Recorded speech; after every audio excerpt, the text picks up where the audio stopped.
Living 808, another edition of What's the Law with our good friend Coralie Chun Matayoshi, the host of the K212 podcast. And Coralie, hi, welcome to Living 808. How are you? Today's topic I know is interesting to a lot of people because it has to deal with beaches, parks, and trails. And we know that Hawaii has some of the most beautiful beaches, parks, and trails in the world. And there are a host of laws and regulations to preserve their natural beauty and keep residents and visitors safe. So who's in charge of making the enforcing these rules? So different natural resources fall under federal, state, and local governments. For example, Hawaii Volcano and Haleakala are national parks. Most hiking trails, including Diamond Head and Oceans, are controlled by the state.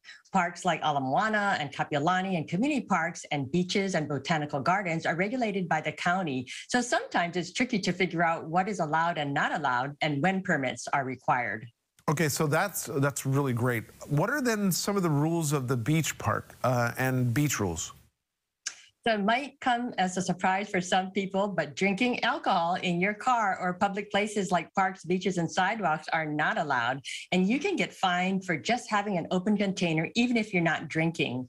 Smoking, vaping, and littering are not allowed. And not all parks and beaches allow pets. And when they do, most require the dog to be on a leash. And if you don't pick up your poop, you can get fined for littering. Most parks are closed after hours, but you can traverse the park, even if it's closed, to access other public places like the ocean. And a prime example of this, remember when the U.S. Surgeon General traversed the park when it was closed due to COVID? He went to try to get to the ocean, and he was issued a criminal citation for lingering to take photos. And the charges were later dropped, but it just shows how serious these violations are taken. Regarding commercial activity at parks and beaches, certain concessions for beach equipment rental, like at Waikiki and Honolulu Bay, are allowed, as well as temporary concessions like farmers markets and booths at the Honolulu Marathon.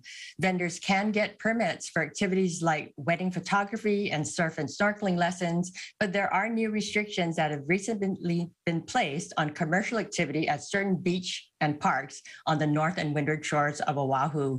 You can also get permits for non-commercial activities, like you and me can go camping or for a birthday party or for sports leave to reserve areas for your exclusive use, like if you want to put up a bouncy house for your birthday party. Oh, that would be fun. But I do want to go back to something that you said real quick. Make sure you pick up the poop. We want to step in sand and not mud. Right. Period. Okay, you brought up another point. With so many people posting on TikTok, what are some of the do's and don'ts on hiking trails? Most hiking trails are regulated by the state, which does not allow any drug or alcohol possession or use. Drones are prohibited, and you cannot set off fireworks or play loud music or engage in disorderly conduct. You can bring your dog on your trail, but they have to be on a leash. And believe it or not, one of the most common problems is people, again, leaving their dog poop at the trailheads. Oh, boy. I know. So take the poop with you. And if you're camping on a hiking trail, remember to extinguish your campfire completely because you could unwittingly start a forest fire. Tune into my podcast regarding hiking trails, do's and don'ts for important tips and a checklist on what to bring with you on your hike. And in light of the recent Ala Moana tragedy, novices should really think twice about going on challenging hikes like that. Absolutely. And then again, dogs on leash on trails, no drones. I did not know that.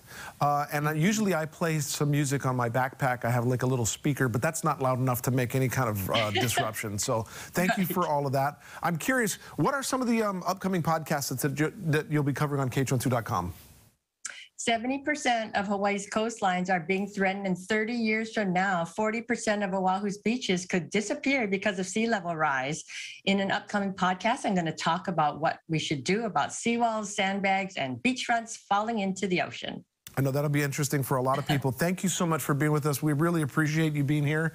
And of course, this topic and many others are available on K212.com on the What's the Law tab and a podcast.